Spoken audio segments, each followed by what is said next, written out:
Olá, bom dia, boa tarde, boa noite, estudantes. Professor Rodrigo aqui, agora com o nosso capítulo 1, falando aqui sobre globalização. Então aqui vamos estar falando aqui sobre o que é globalização, como ela está presente no mundo atual e principalmente como ela acaba influenciando e modificando o espaço geográfico mundial, certo?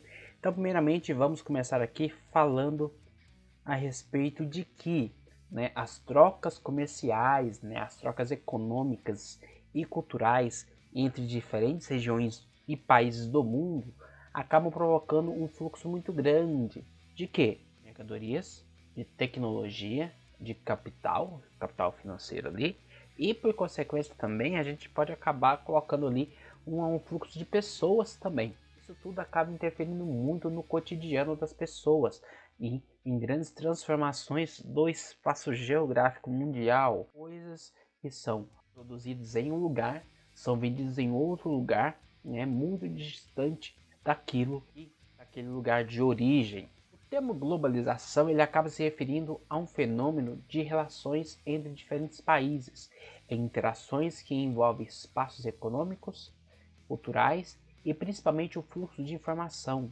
entre diferentes pessoas, entre diferentes povos. A globalização acaba abrangendo muito a questão da difusão de culturas, hábitos e conhecimentos entre povos de diferentes regiões do mundo.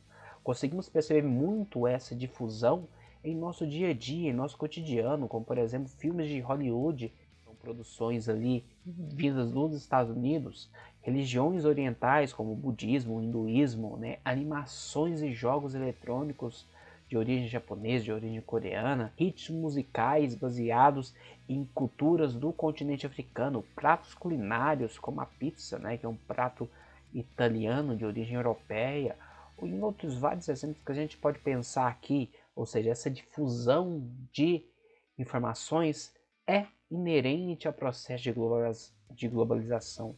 Está presente ali nessa difusão de elementos.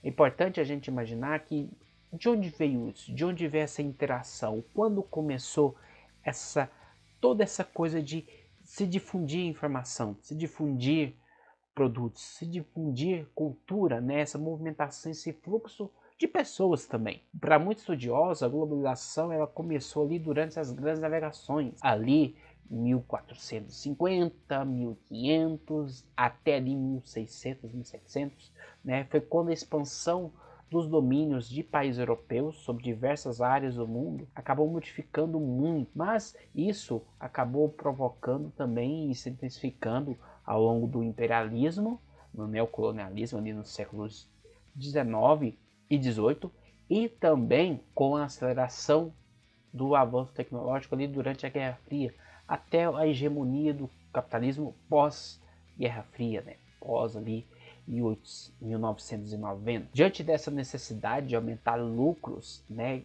expandir grandes empresas industriais, elas começaram a colocar unidades de produção de produtos e lugares para se vender esses produtos, unidades de comércio em diversos países. Então, esses países europeus que vinham desde lá do período colonial, expandindo ali sua influência sobre outras regiões do mundo, agora vinham suas empresas que, localizadas nesses países, países da Europa, no Canadá, nos Estados Unidos, no Japão, acabaram abrindo linhas de produção, unidades de produção, locais para vender esses produtos em países em desenvolvimento.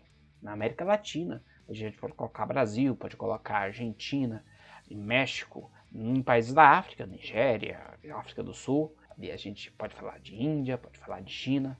Então, isso acontece muito com a disseminação dessas grandes empresas, essas empresas chamadas transnacionais, empresas que são presentes em vários países e que acabam espalhando-se por vários lugares do planeta.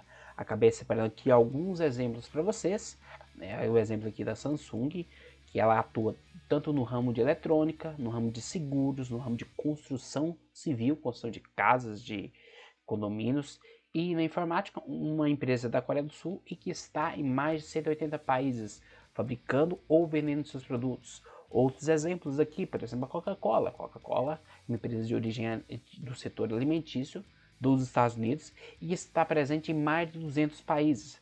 Lembrando que a ONU, pessoal, a Organização das Nações Unidas, ela reconhece apenas 193. Então, a Coca-Cola está em mais países do que aqueles reconhecidos pela ONU. Outro exemplo aqui que eu separei para vocês, a Volkswagen, uma empresa automotiva ali da Alemanha, que está presente em mais de 150 países. Então, essas empresas transnacionais, elas acabam estando presentes em países. E muitas vezes elas vão para esses países em desenvolvimento, primeiro, porque são mercados consumidores em crescimento, são países como, por exemplo, o México, como o Brasil, como países da África, em que você tem um grande potencial para venda e crescimento da venda desses produtos, mão de obra barata, ou seja, os salários são mais baixos em países como o Brasil, como a Argentina, como, por exemplo, a África do Sul, como Nigéria, como o Vietnã, do que, às vezes, no Canadá, nos Estados Unidos, na Alemanha, na França. E muitas dessas empresas acabam recebendo incentivos fiscais, onde os impostos são mais baixos, e isso acaba interessando essas empresas. Outras empresas aqui que eu separei para vocês, o Carrefour, que é uma rede de supermercados que é de origem francesa e que hoje está presente em mais de 30 países. Temos aqui o Banco Santander, uma empresa de origem espanhola, né, da Espanha, que está presente em mais de 25 países, na América e também na Europa. Temos a Royal Dutch Shell, ou simplesmente Shell, que é uma empresa de combustíveis e energia, que tem ali origem tanto nos Países Baixos ali, quanto no Reino Unido, e que está ali em mais de 90 países. Então é importante a gente imaginar que a globalização tem um termo bem próximo a ele, que é a mundialização,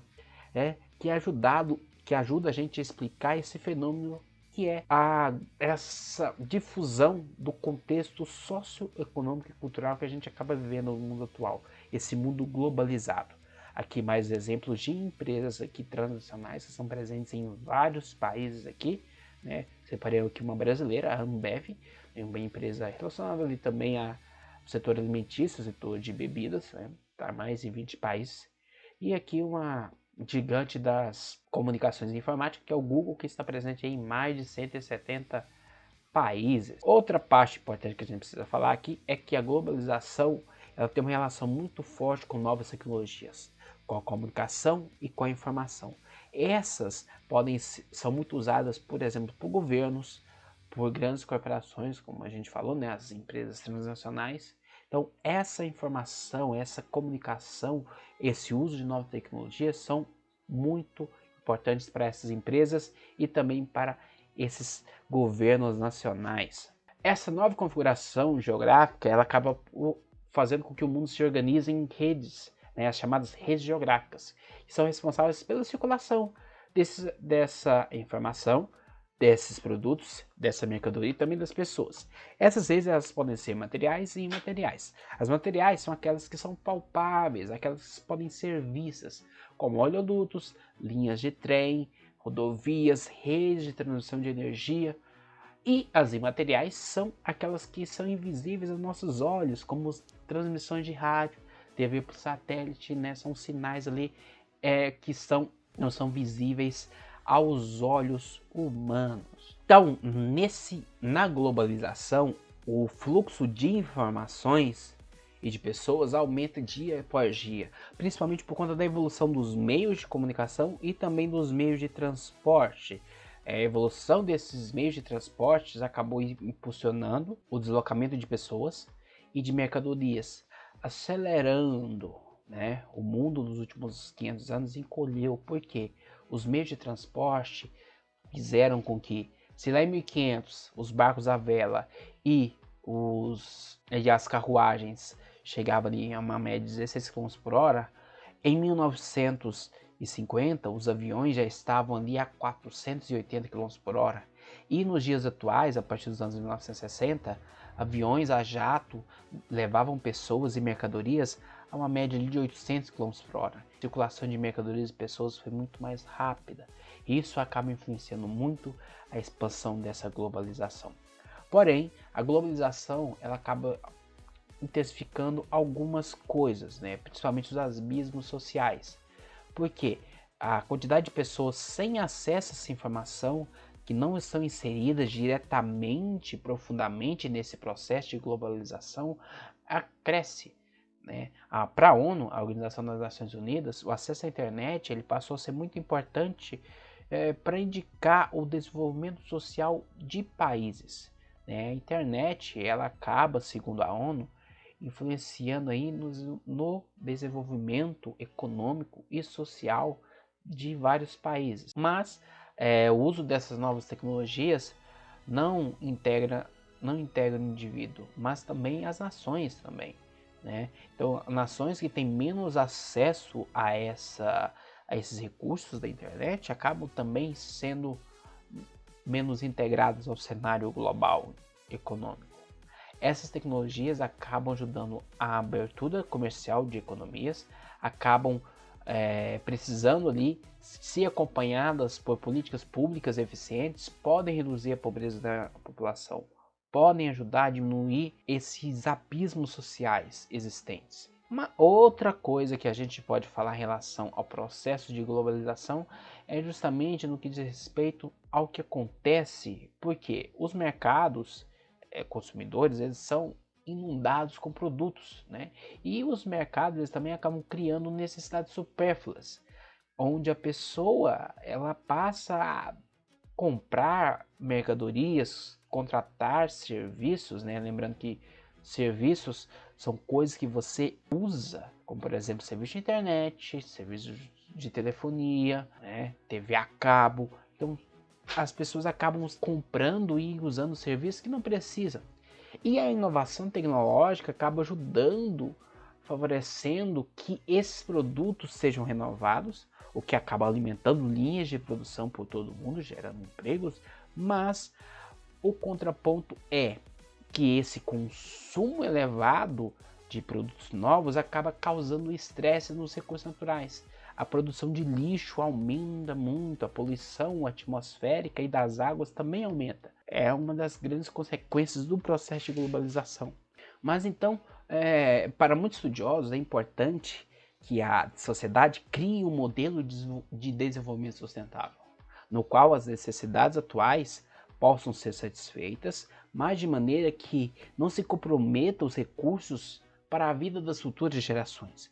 O desenvolvimento sustentável é fundamental para que aconteçam discussões sobre a busca por modos de vida mais sustentáveis, buscando ali conciliar o crescimento econômico, o bem-estar da humanidade, bem como do planeta, dos recursos naturais, a maneira de reduzir as desigualdades sociais entre os grupos, entre os países e, por consequência, os impactos desse crescimento, desse desenvolvimento sobre o meio ambiente, sobre os recursos naturais. Por isso, a responsabilidade ela pertence a cada indivíduo da sociedade, alguns com menos, outros com maior grau, mas ela pertence à sociedade. Então é necessário adotar políticas de consumo consciente, de maneira que toda vez que você for comprar uma coisa, que alguma pessoa for comprar alguma coisa, ela faça a pergunta: eu preciso mesmo adquirir isso? Eu preciso mesmo comprar isso? Ficamos aqui com essa primeira parte desse nosso capítulo 1. Em seguida, continuaremos falando sobre globalização.